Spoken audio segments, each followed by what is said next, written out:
बिस्मिल्लाहिर्रहमानिर्रहीम। अस्सलाम वालेकुम मेरी यूट्यूब फैमिली, कैसे हैं आप लोग? उम्मीद करती हूँ आप सब लोग ठीक ठाक होंगे, खुश और आबाद होंगे। आमीन। अल्लाह ताला आप लोगों को खुश रखे। दिल मन रफ़त फ़री इस्लाम का नावल है और किस्त नंबर 2 है। सुरमई चादर से ख़ुद को कवर किए वो कब से बालकनी में बैठा हुआ था। ब्लैक शर्ट की आस्तीनें आदतन फ़ोल्ड की हुई थी और इस वक्त हुलिये से रफ़ से हुलिये में था। थोड़ी देर पहले ही बाज़र यहाँ से गया था। ये कहना ज़्यादा बेहतर होगा कि इसने ज़बरदस्ती से वहाँ से भेजा हुआ था। कुछ लम्हे वो तन्हा रहना चाहता था।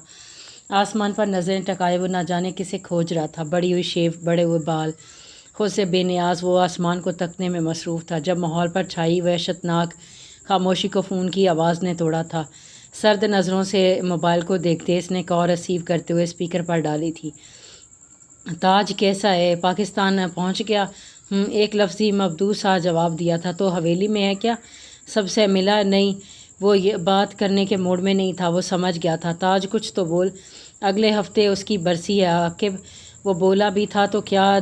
दूसरी तरफ एकदम से खामोशी छा गई थी। जानता हूँ, मैं उसकी कब्र पर जाना चाहता हूँ, मैं उससे माफ़ी मांगना चाहता हूँ। इतने साल गुजर गए ताज, भूल क्यों नहीं जाता है? भूल जाऊँ? कैसे भूल जाऊँ इसे जो जाते जाते मुझसे अपना आप छीन गई है। मैं अब ख़ुद में कहीं नहीं हूँ। अगर है तो वो बस वही है। वो किसी हारे हुए जवारी की तरह सर झुकाए बोल रहा था। तो इसलिए पाकिस्तान आया है? आकिब को अब इस पर गुस्सा आने लगा था। इसने कहा था ना कि जब मुझे लगे मैं इसे इश्क की मंजिलें तय करने लगा हूँ तो मैं वापस पाकिस्तान आ जाऊँ। और देख, मुझे लगता है मैं इश्क में बहुत आगे जा चुका हूँ। हाँ, मैं इसके लिए यहाँ आया हूँ। बहुत अरसा बाद वो यूं ही तवील बात कर रहा था, बहुत ठहरे हुए लहजे में। वो ऐसा तो कभी नहीं था। ताज वो अब इस दुनिया में नहीं है।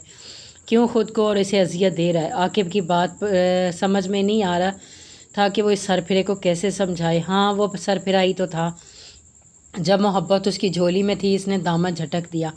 अब जब वो दूर, बहुत दूर चली गई है तो इसकी मोहब्बत ने इसको दीवाने के पैर जकड़ लिए थे। हेलो हेलो ताज, आकिब ने इसे पुकारा मगर वो फ़ोन रख चुका था। वो इससे ज़्यादा नहीं सुना करता था। गहरा सांस भरते इसने स्याह आसमान को देखा था। अपनी ताईं वो इस कहानी को ख़त्म कर चुके थे। वो कहानी तो आज भी ज़िंदा थी। फ़र्क सिर्फ ये था कि कहानी का एक किरदार मर चुका था और दूसरा ज़िंदा रहकर भी ज़िंदा नहीं था। उफ़क़ पर आज फिर सरमई बादलों का राज था। रात भर बरसती बारिश ने मौसम में एक बार फिर खुनकी भर दी थी। सारी रात बुखार में तपते वजूद के साथ वो बिस्तर में दुबकी रही थी। लोगों की मदद के लिए बुलाना छोड़ दिया था। अब अपना आप बोझ सा लगने लगा था। स्याह मखमली कुर्ती में स्याह ही शॉल ओढ़े इसने कंधों तक आते बालों को छोटी पौनी में कैद किया हुआ था। नाक सर्दी की शिद्दत से सुर्ख हो रही थी। माहे आ रही हूँ अम्मो जान। अम्मो जान की आवाज़ पर वो जल्दी से बर बड़ी थी। इन्हें कहीं से नहीं लगना चाहिए था। वो बीमार है। सीढ़ियाँ उतरते वो नीचे आई मगर सामने बैठे वसीम मिराज को देखते इसके कदम थमे थे। बहुत खफगी भरी नज़रों से इसे देखा तो वो फ़ौरन से नज़रें चुरा गई। अस्सलाम वालेकुम खुद पर ज़ब्त करते इसने बहुत मुश्किल से ये 2 लफ्ज़ कहते। वालेकुम सलाम, कैसे हो माहे? वो देखकर वो फ़ौरन से अपनी जगह से उठा था। सफ़ेद रंगत, काली आंखें, हल्की बड़ी शेव। वो अच्छा खासा वजी शख्स था। दादो बता रही थी कि तुम्हारी तबीयत ठीक नहीं है। मैं ठीक हूँ वसी, अब आप बैठे, मैं चाय भिजवाती हूँ। वो बद अखलाक नहीं थी मगर यहाँ आकर वो हो जाती थी बद अखलाक। इसे मेरा आना अच्छा नहीं लगा ना अम्मो जान?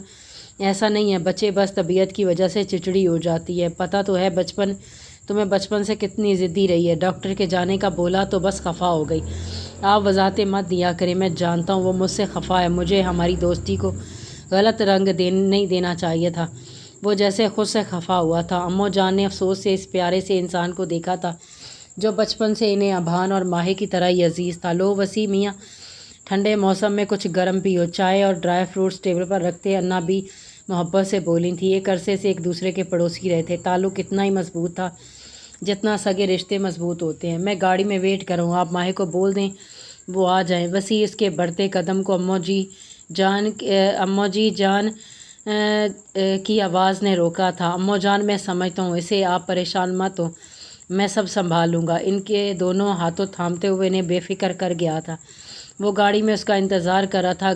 घड़ी में नज़र डालते इसने अंदर की तरफ देखा तो इसे नज़र आती नज़र आई थी। स्याह लिबास पर स्याह शॉल अपने गिर्द लपेटे, मेकअप से पाक चेहरा। वो खामोशी से आकर गाड़ी में बैठी तो वो होश में आया था। वसी ने एक बार फिर इसे देखा जो सीट बेल्ट बांध रही थी। चले इसके पूछने पर इसने सर हिलाया था। बोलने से वो अब भी गुरेज़ां थी। वसी को शिद्दत से अपनी पुरानी दोस्त याद आई थी जिसे चुप करवाने के लिए इन्हें मिन्नतें करनी पड़ती थी। गाड़ी इनके इलाके से निकलते अब मेन रोड पर आ गई थी। तुमने अपना सामान पैक कर लिया था?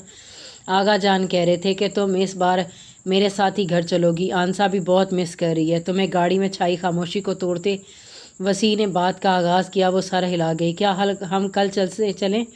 गाड़ी से बाहर देखते इसने जैसे वसी से दरख्वास्त की थी। हाँ, कोई मसला नहीं है। वैसे भी आकिब अभी तक नहीं आया पाकिस्तान। उसके आने में ही रस्मों का आगाज़ होगा ना। आने पर ही रस्मों का आगाज़ होगा। इसके बाद यही बहुत था। वो राज़ी हो गई है और इसे चाहिए भी क्या था। इसका डॉक्टर से चेकअप करवाने के बाद वसी से लिए शॉपिंग मॉल आया था। अम्मो जान ने कहा था तुम्हें कुछ शॉपिंग करवा दूँ। ज़ाहिर सी बात है, शादी का घर है, तुम सादा कपड़े तो पहनोगी नहीं।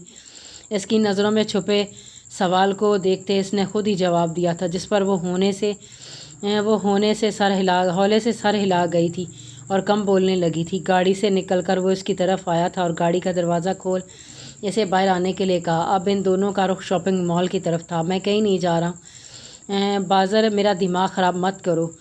बाज़र को सुबह अर्जेंटली हवेली जाना पड़ा था और इस चक्कर में वो कुछ ज़रूरी चीज़ें ख़रीदना ही भूल गया था और अब वो मसलसल इसे फ़ोन कर रहा था वो जाकर शॉपिंग मॉल से वो सामान ख़रीद ले, जिस पर इफ्तिहाज राज़ी नहीं था।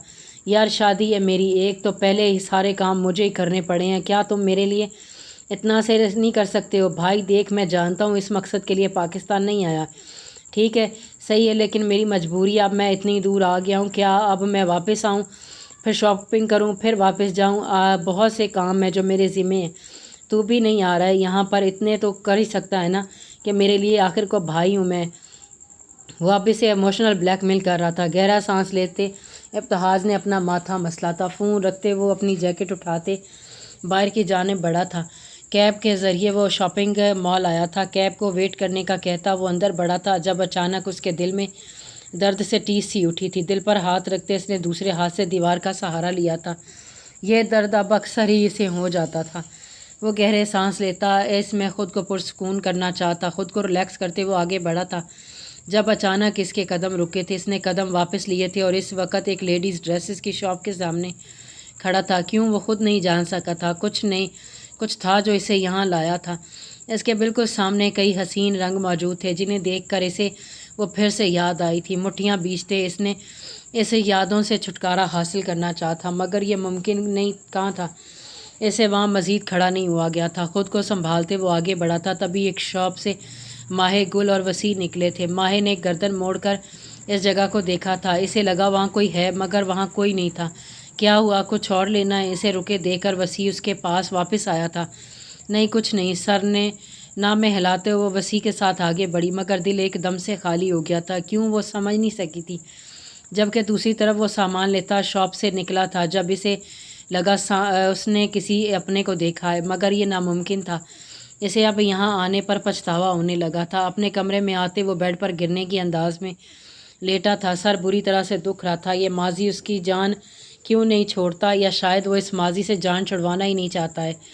इस शख्स की यादें आज भी इसके दिलो दिमाग पर काबिज थीं। वो माजी की यादें सताने लगी तो वो खुद से तंग आता। वो अपनी जगह से उठा था। अपनी जगह से उठते वो बाहर की जाने बढ़ा था। दिल की तड़प बढ़ती जा रही थी और इस तड़प को इसका दीदार ही ख़त्म नहीं कर सकता था। बिना कुछ भी सोचे वो वहाँ से इससे मिलने के लिए निकला था। हाथों में ढेरों गुलाबों का ढेर लिए इसने कदम गीली मिट्टी पर रखे थे। सुरमई आसमान से बरसता पानी इसे आहिस्ता आहिस्ता भिगो रहा था। शिकस्ता कदमों से वो इसकी कब्र के सामने आकर रुका था। इतने साल बाद भी वो कब्र फूलों से सजी थी, क्योंकि उसके अपने इसे भूले नहीं थे जैसे वो नहीं भूला था। मैं मर जाऊंगी तो आप क्या करेंगे? थोड़ी पर हाथ टकाए वो आसमान को तकते कैसा सवाल कर गई थी इससे। इंसान बन जाओ, वो खफा हुआ था। हो ना हो मुंह क्यों बना रहे, मरना तो है ना। और चुप, वो भड़क उठा था। मैं चाहती हूँ कि जब मैं मरूँ ना तो आप मेरी कब्र पर ढेरों फूल डालें। लठी लिए आप लड़खड़ाते कदमों से मेरी कब्र पर आया करें ताकि सब हमारी मोहब्बत की मिसालें दे। उसके साथ में कोई किताब थी। वो समझ गया था। खफगी भरी नज़र इस पर डालते वो उठ खड़ा हुआ था। ایک آنسو ٹوٹ کر اس کی داڑھی میں گم ہو گیا تھا۔ سرمئی آنکھوں میں ٹوٹے دل کی کرچیاں تھیں۔ قبر پر پھول ڈالتے وہ مضبوط شخص کئی بار ٹوٹا تھا۔ اس نے کہا تھا وہ اس سے بچھڑی تو مر جائے گی، اور وہ مر گئی تھی۔ آنسو تواتر سے اس کے چہرے پر بکھرتے اس کی داڑھی میں جذب ہو رہے تھے۔ اس کے انتقام کی آگ نے سب کو جلا کر راکھ کر دیا تھا، اور اس سب میں سب سے بڑا نقصان اس کا خود کا ہی ہوا تھا۔ میں مر رہا ہوں، مجھے ایک لمحے کو سکون نہیں ہے۔ ایک بار میرے خوابوں میں آ جاؤ، ایک بار مجھ پر رحم کھا لو۔ قبر کی مٹی کو چھونے کی کوئی خواہش ہے، مگر میں اس قابل نہیں ہو سکے تو مجھے معاف کرنا۔ چہرہ گھٹنوں میں چھپائے وہ مضبوط مرد پھوٹ پھوٹ کر رویا تھا۔ جاری ہے۔